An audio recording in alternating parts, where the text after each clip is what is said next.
There's something now that just triggered an idea in my head. I was talking to one of my best friends there this morning. We were talking about working and making money and stuff like that.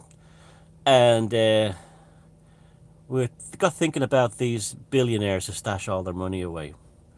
I mean, that's completely, these ones, there's something like $80 trillion or 80 trillion euros stashed away in the bank accounts of the 1% that's absolutely not doing anything. Now, that's dead money. Now, I was just thinking about that more, and then I thought this is an interesting. Okay, there's a spiritual dimension to this. I know people like Jordan Maxwell uh, has years ago was talking about things like, and he deserves credit for it, things like how money is currency and currency has to flow and this kind of thing, and that's very true. That's why also money's covered in sigils and everything.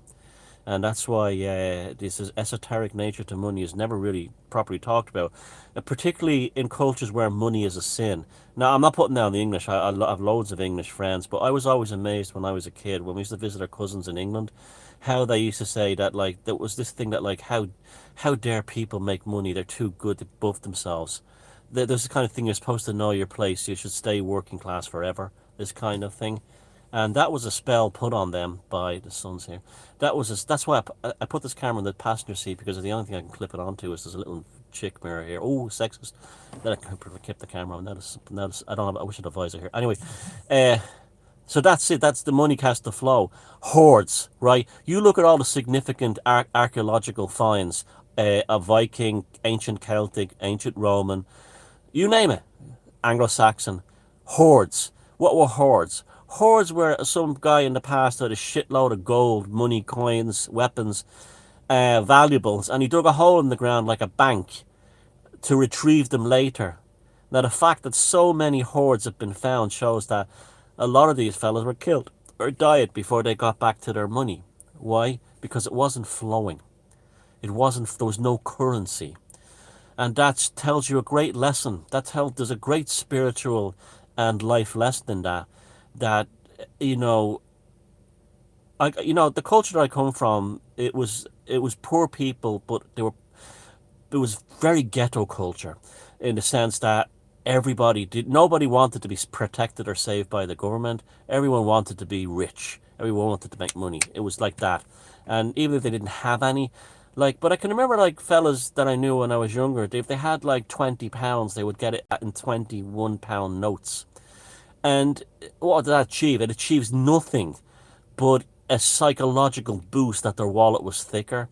They were making money work for them in a magical sense. You know what I'm saying? There's a lot of bling and that kind of thing. Yes, there's tacky extremes like the Beckhams and stuff like that. But there's also an element of, as you see, like, you'll always know a person who's made lots of money because they walk down the street looking like nobody else. It's like the new money, old money thing. Now, new money flashes it or they hoard it. Old money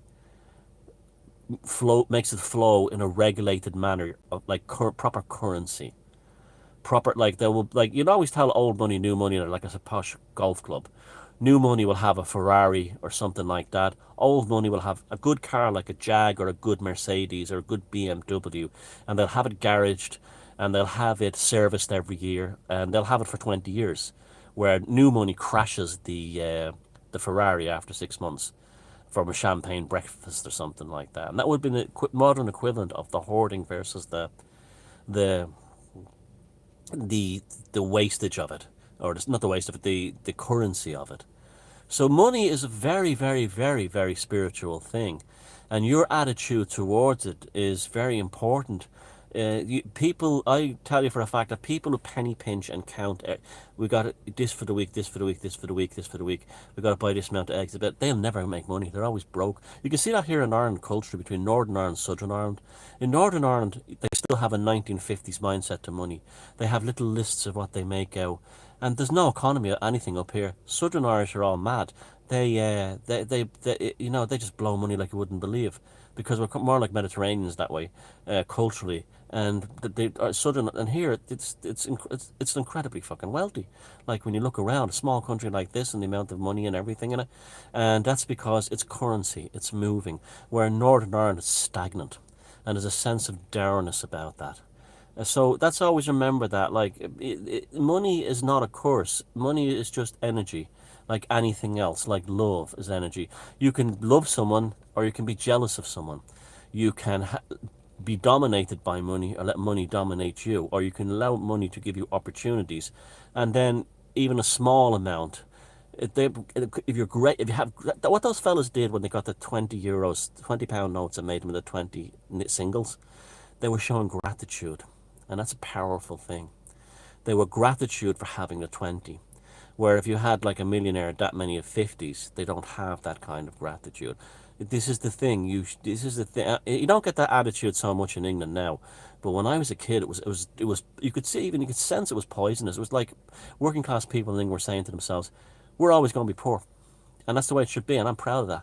And that was a spell put into their mind by the super aristocrats who were taking the money off, and they didn't want a middle class. That's why the war is always against the middle class, because the middle class take the money off the wealthy, and that's your job, and that includes your government. And so this whole thing, like, I don't be a sellout. I would love to. Like when I hear kind of money that Deepak Chopra makes and people like that, I hear people saying things like again like, "Oh, David Icke makes so much a year from YouTube."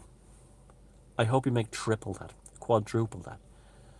It's called working for a living. It doesn't matter what you do. And these people who often bring this stuff up are often jealous. It's jealousy. It's like all the ones who are jealous of the fact that all these I have these like thousands and thousands of gorgeous women on my fucking Facebook page. It doesn't mean anything. They were attracted to my charisma, but it doesn't mean there's anything going on or I'm interested in any of that way. But it's a lovely thing to have. So it's just like and David Icke has a good payday. I'm sure he enjoys it, and for him and his family, and good luck to him. There's nothing wrong with that. He's not like a TV evangelist or on stage going, money is the root of all evil, and then lives in an 18-bedroom mansion. That's when it's hypocrisy.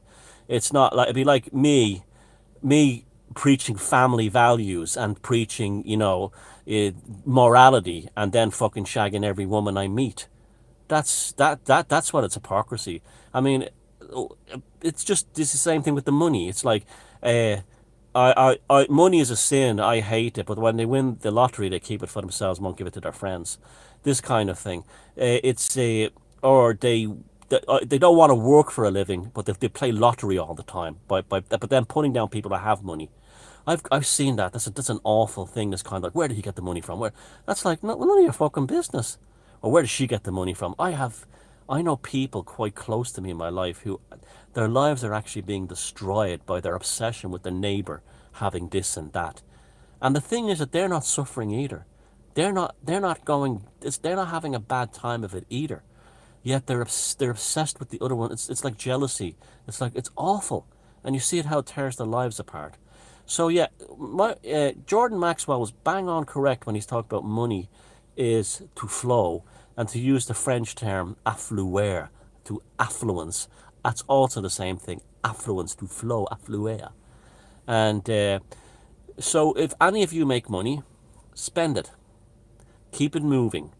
Don't hoard it all in the bank and end up like Bill Gates, because then what happens is, because your money's not doing anything to make you happy, you then have a megalomaniac desire to to control, well, destroy them, control people. That's ultimately what's wrong with all these globalists. They're not making their currency flow. And you'll find that there's lots of multi-millionaires and stuff who do have lots of money and are very happy. And you know why? Because they're fucking spending it. That's why. Or they're giving it to their friends.